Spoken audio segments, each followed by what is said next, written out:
First of all, Sean, disappointing last week, obviously, the defeat to Chelsea. But how has this week been in training, given that it's been a full week, no midweek game for you? Well, to be honest, I was disappointed in 10 minutes of a performance. You know, the first half I thought we were excellent, and against a very strong Chelsea side, 10 minutes lost our way, and then it's difficult to recover. So there's no the feeling, then that's the reality of the Premier League. You've got to do all the right things all of the time.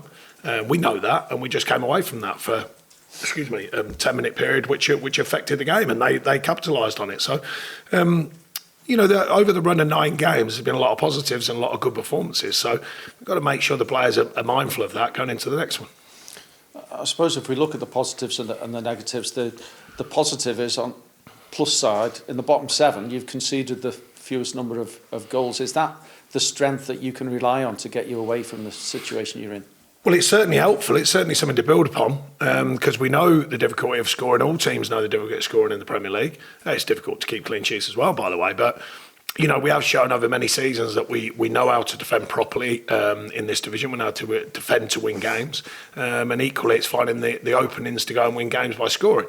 So the balance is always there. It's always important to find it. But we have been historically strong in the second half of the season, not just with the physical demands of the game, but also with our defensive shape and how we deal with the defensive side of the game. But only Norwich have scored less than you, so a concern?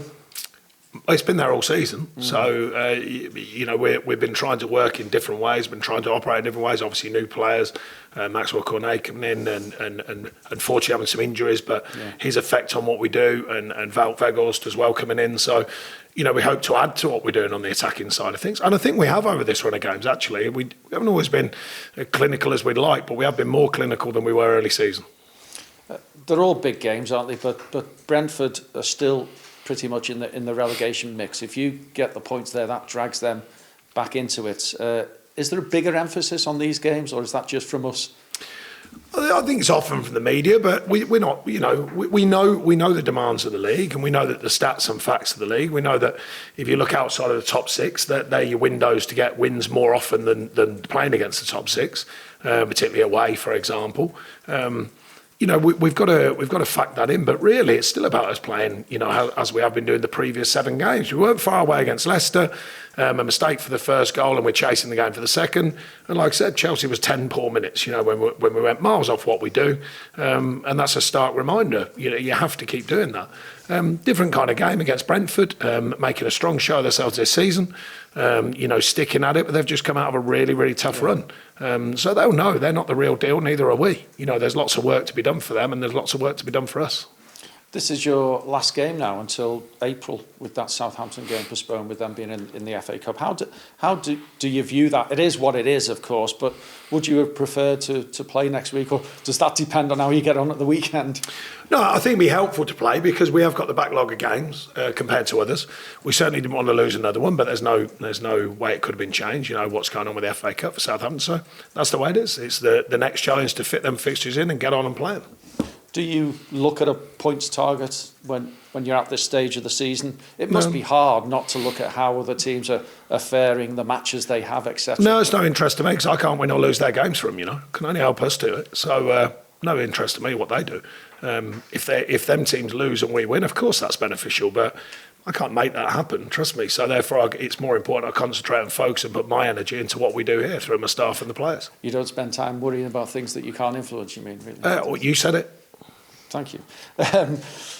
Update on fitness of players, availability. Anybody would like to see back this weekend? Ben Mee's going to be a bit of time, certainly not a few days, but hopefully not too long. But at the break, that you mentioned, will benefit him. Vid's unfortunately got back to more or less full fitness and then twisted his elbow and ended up dislocating it, unfortunately. So he's back in on the grass, but that's going to delay him coming back.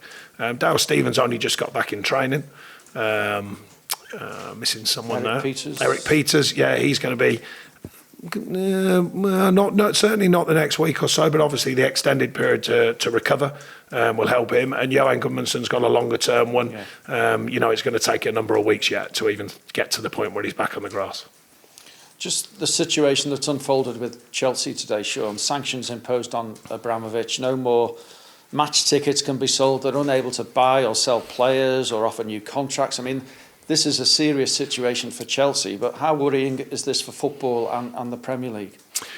Well, I can't speak for football in the Premier League. They'll have to decide that. But for the team, I mean, I don't think it's helpful to them, quite obviously, nor as a club. But the fact is, they've still got a very, very strong group of players. We saw that last week. So it will depend on their thinking on that and the team's thinking on that.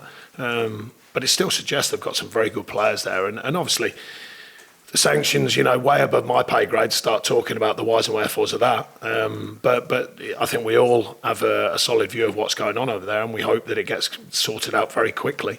But obviously Chelsea will have their views of it, and the Premier League will have their views of it for them individually as a club. We've got sanctions on Chelsea fans, and possibly no away fans allowed there, which could be an advantage for Chelsea. You look at the final game of the season when Watford go to Chelsea, could go there needing points and not have any fans inside the stadium supporting them. I doubt I'm going to change it, to be honest. So therefore, if that happens, then it happens. Fair point, but I know it's a fair point. Thank you. It's difficult, isn't it? It's still going to happen if it happens. Thank you. Pleasure. Sean, you beat Brentford earlier in the season. What have you made of their debut campaign in the Premier League? Well, they've certainly been open-minded for the challenge that is being in the Premier League. They've had a really, really tough run lately, but they come out of that with a win, of course, an important win. I think they'd probably look at it as a mixed bag because they started the season very well. That can sometimes happen with that open-mindedness. The season can become a long season, and it looks like it's slowed down a bit for them. But as I suggested, a good win sort of probably calms their situation down a little bit. Full of energy and effort, they've got some quality, and they've managed to find a way that's affected the season enough to get to where they've got to. Still a lot of work to be done for them. Christian Eriksen has obviously made an impact already and given the side a lift. What are your thoughts on his return? Did Burnley ever get close to signing him in January? I didn't. Oh, yeah, we would have been linked with him because we're linked with everyone. I don't think we'd have a chance to get to his pay levels, but I'm not suggesting that Brentford are paying him a fortune. I wouldn't have a clue, but I think the fact he's been London-based for a long time probably helped a little bit. And look, we know he's a very good player, but he's got to fit into their system. They've got to get used to him. He's got to get used to them. But there's lots of very good players in the Premier League. It's not just about one player at one club. Just on Ben Mee being out, will he travel with the team because of the influence he has around the group? No, we don't. We never ask that of players who are out for a period. He'll still influence the group with his man around at the training ground.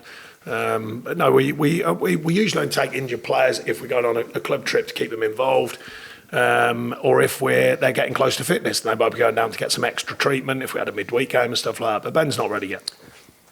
When you went to Brighton and won 3-0, you were high up the pitch from the very start of the match and made a real impact.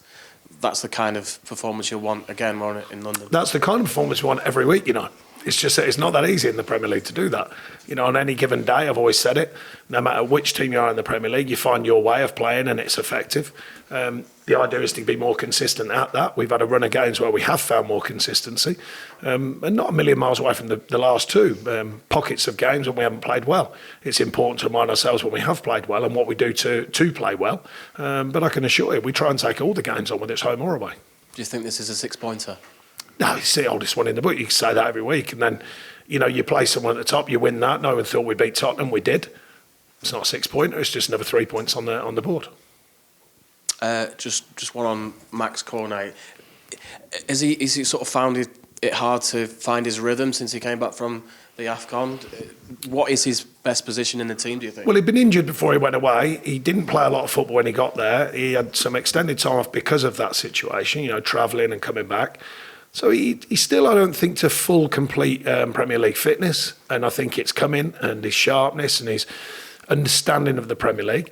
I did say, you can look back on my words when he got a flying start. I said, well, just give him a chance. It's not that easy when you come into the Premier League. Trust me, to maintain the form he was in every week. And I still think he's got to adapt to what it is, and I think he will do so. Good luck on Saturday. Thank you. Sean. Hi, Sean.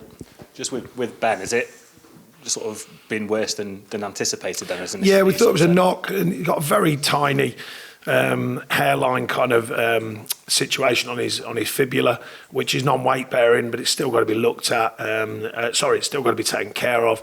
The good thing is you can keep kind of some form of fitness up after the initial period on the grass, and nowadays there's different ways around it. But it's just that situation. If it gets another knock, it'll damage it further and that sort of thing. So it's a real blow to him and a blow to us, just simply because we thought it was just a knock, very simply a knock, and it's ended up being slightly more than that. I mean, nothing too drastic, nothing that needs anything doing with, other than a bit of extra time to let it calm down. On Brentford, obviously they had a good win last time out. I think Ivan Toney scored a hat-trick. He's their sort of main goal threat, if you like. And I think he was one of those players who's been linked with Burnley in the past, as have many. Surprise. How big a threat is he, and what sort of challenges does he face? He's certainly having a decent debut season. The ups and downs of it. He seems to have been staying focused throughout. 2 penalties, of course, as well. Yeah. But no, look, I mean, to be in the Premier League in the first place, you've got to be decent, and then to be getting points on the board like they have done, you've still got to be decent. So yeah, again, it's not just about him. It's not just about Ericsson. It's about their whole unit. They've got players there who are taking on the challenge, and we've got to be aware of that, and we've got to respond to the challenge ourselves. We spoke after the game on Saturday about Dwight and the sort of little bit of criticism he was getting in parts during that game, which is probably new territory for him, really. How's he sort of reacted in training? Are you sort of confident he'll be able to put that behind him and just brush it off? He's been fine, absolutely fine. I've explained it to him and said that's part of your development, a big part of your development, actually, and an important part of your development.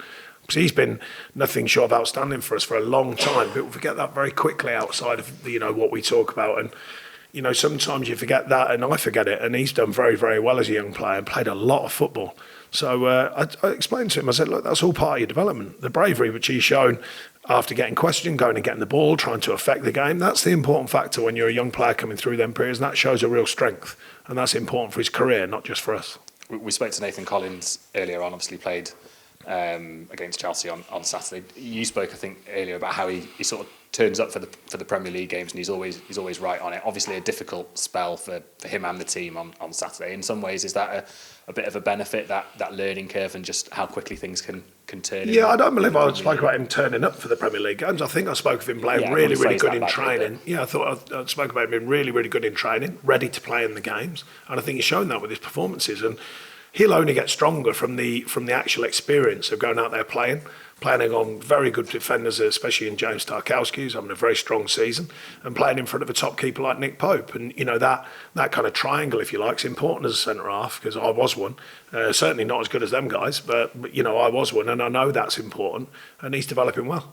And just lastly for me, just on Jack Cork, he obviously played in those back-to-back games that you won, and then lost his place for Leicester and Chelsea. Just how sort of big an important role does he have to play on and off the pitch? Because he's been there and done it in the Premier League, hasn't he? Yeah, absolutely, and he'll certainly play more football for us, as I've explained to him. Do you think his contract option will be taken up? Do you anticipate that? We'll wait and see. Obviously, with the first things first, we'll keep winning games and make sure we're in the Premier League. That's the most important thing beyond all else. And they all know that. The players know that as well. Nice one. Thanks, Sean. All the best for the weekend.